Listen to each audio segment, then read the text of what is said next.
जब ये एक्सपायर कर गए, जब खबर मिली 29 तारीख को, हिमांशु भैया ने फोन किया कि क्या करना चाहिए इनके लिए। हिमांशु चौधरी जो सूचना आयुक्त थे, अभी राज्य के खाद्य आयोग के अध्यक्ष हैं, इन्होंने इनसे पढ़ाई नहीं की। इनके लोग कहते हैं, प्राणधन चाचा बता रहे थे, संजोग से इनके पिताजी का भी नाम प्राणधन चौधरी ही थे। इन्होंने हरि बाबू और ये 1 साल सुनते आगे पीछे पड़े थे।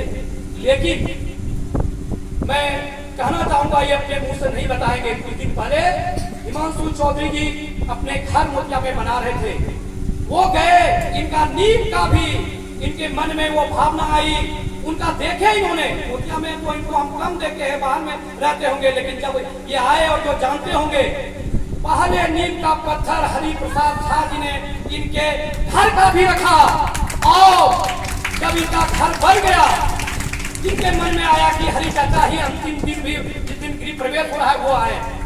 ये कपड़ा खरीदने गए, वो खादी का कपड़ा पहनते थे, मुझे पता चला। ये गए खादी भंडार में, ये बोले कि कपड़ा आपको मेरा ही चाचा आज पहनना पड़ेगा, लेकिन कपड़ा सिलाया हुआ नहीं था। कपड़ा खरीदे खादी भंडार में, इसी शर्त पर इन्होंने खरीदा कि 3 घंटा में अगर आप सी के दीजिएगा तब हम खरीदेंगे आपसे कपड़ा। संजोग से उस खादी भंडार वाले ने हरि बाबू के लिए 3 घंटे में कपड़ा बना दिए, और इनके गृह प्रवेश के अंतिम दिन में भी हरि बाबू ही रहे, और इधर तक हरि बाबू सबसे मिलते रहे। मैं 5 सितंबर को हर साल हरि बाबू से मिलने आता था, कुछ कपड़ा कुछ लेके इनके पास आता था, लेकिन ये हिम्मत नहीं होती कि एक बार कहे कि सर सिलाई का कपड़ा ले रखो पैसा। मैं उस बच्चे की तरह लगता था, उनके सामने में 4th क्लास में फिर चला गया और मैं रख दिया। इसीलिए उनके भय से मैं हीरा प्रसाद झा जो उनके साथ रोज टहलने जाते थे, मैं उनको लेके इनके पास आता था कि सर कुछ नहीं कर दे कि क्यों तुम कपड़ा लाया, क्यों तुम किया। अभी भी सर का इतना भय और इतना दिल में सम्मान था। मैं आया 5 सितंबर 1922 को सर से बात उनके घर में उनकी बड़ी बहू ने करवाया, उनसे बोला मैं आ रहा हूँ दुर्गा पूजा में, मैं एकदम स्वस्थ हूँ। लेकिन संजोग है कि दुर्गा पूजा तो शुरू हो गया, वो दुर्गा पूजा में जरूर आए, लेकिन इस रूप में नहीं आए कि जो हमसे वो बात कर सके। उन्होंने रांची में अपने छोटे बेटे शांतनु को यहाँ अपनी आंखें मूंद ली। मैं यही कहूँगा, हरि प्रसाद झा ऐसे लोग से हमें ये शिक्षा लेनी चाहिए कि हम समाज के लिए कुछ करें, उस बच्चों के लिए कुछ करें जो उनके गुजरने के बाद भी हमें याद करें। आप वही आदमी महान है जिसके गुजरने के बाद भी लोग याद करते हैं। हरि प्रसाद झा कभी मर नहीं सकते, वो अमर है, अमर है, अमर है। यही कहकर मैं अपना वक्तव्य समाप्त करता हूँ। हरि प्रसाद झा का जिस तरीके का योगदान था, उनको राष्ट्रपति पुरस्कार बहुत पहले मिल जाना चाहिए था। पहले तो नहीं मिला, लेकिन कभी नहीं मिला। ये चीज़ें कचोटती हैं। जैसे मुझे आज के कार्यक्रम के लिए भी मैंने डीएससी को कहा, मैंने डीसी महोदय से आग्रह किया, हालांकि बाद में एससीएफ आए, वीडियो साहब आए, लेकिन प्रशासन को जो ऐसे मेरी अपील होगी प्रशासन से भी सरकार से भी कि समाज में जो आदर्श के रूप में स्थापित हैं उनकी जीवनी, उनके बारे में आज के बच्चे जानें, ताकि जो समाज में वैमनस्यता बढ़ रही है, समाज में जिस तरीके के संस्कार की कमी आ रही है, इसीलिए इस तरह के अमानवीय घटनाओं की जानकारी मीडिया में आती है। ऐसे ऐसे कृत्य हो रहे हैं जैसे कृत्यों की कल्पना हम लोग नहीं कर सकते थे। ऐसे कृत्य हो रहे हैं। ऐसे कृत्य क्यों हो रहे हैं? ऐसे कृत्य इसलिए हो रहे हैं कि समाज से संस्कार का हरण हो रहा है, और ये हरण इसलिए हो रहा है कि समाज के अच्छे व्यक्ति कैसे बनाए जाए, समाज निर्माण के प्रति योगदान देने वालों को वो सम्मान नहीं मिल रहा है, उनके बारे में नहीं बताया जा रहा है। ये बताया जाना चाहिए जिससे समाज का वो निर्माण हो पाए जो निर्माण पहले होता था, और जो गिरावट आ रही है उस गिरावट में कमी आ पाए।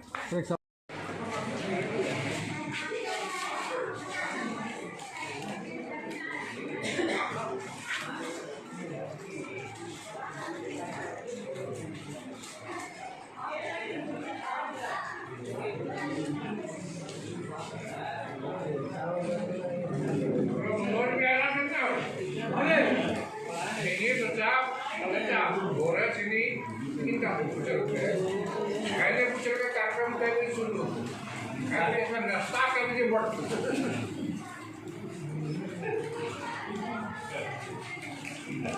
सही समय पहुंची गए हो।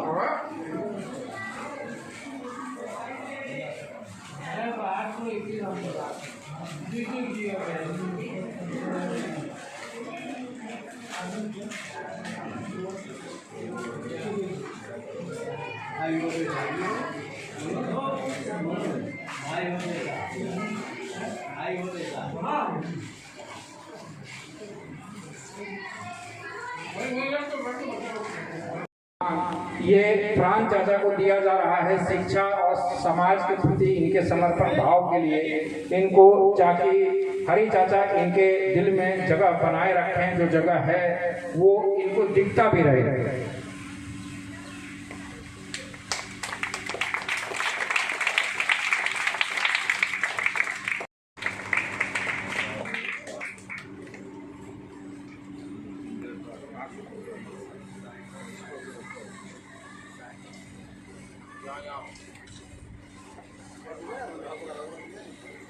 सेवक में श्रद्धांजलि सभा मैं अपना व्यक्तिगत अनुभूति कुछ साझा कर रहा था। वो एक कुशल व्यक्तित्व के छवि थे, कुशल प्रशासक थे, अध्यापक थे। बहुत पहले की बात है, उन्होंने हमको बुलाया, बोले एक कागज में 3 बार लिखा जा सकता है, सत्य हो गया।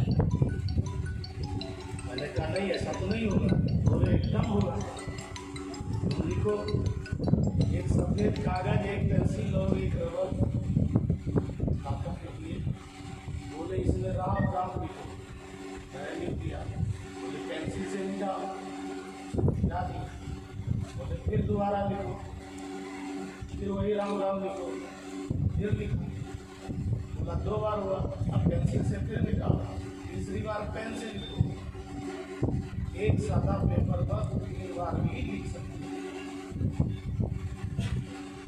उन्होंने ये समझाया कि यदि कागज का अभाव हो तो इस मेथड से भी पढ़ा जा सकता है। कुछ समय के बाद वो ऐसे बोले, हेलो, 2 शब्द हिंदी का हम तुमसे पूछते हैं, एक चक्षुश्रवा और एक कुछ रिंकल। रिंकल का संधि बताओ और चक्षुश्रवा लिख के बताओ। दोनों लिख के बता दिए। रिंकल का भी संधि विच्छेद लिखे और चक्षुश्रवा लिख करके उनको दिखाए। बोले आंख बंद करिए। अर्थात 5 मिनट तक हमारा सुनते रहे। जो नहीं उनको जानकारी है, वाजिब है। वो अपने व्यक्तित्व से जन जन में लोकप्रिय रहे। हमने उनको मॉर्निंग वॉक में देखा, भगवती मंदिर के पास बच्चे दौड़ करके जा रहे हैं। छोटे छोटे बच्चे दौड़ रहे हैं। हमको लगा कि आखिरी लोग क्या है, दौड़ रहे हैं। देखे वो खड़े थे और सब बच्चे उनको प्रणाम करते थे। कोई कहता था पीठ ठोक करके आशीर्वाद हो, कोई कहता था बाबा उंगली में दहन जुड़ा था। इस तरह उनको सम्मान हर गली में मिलता था। उस दिन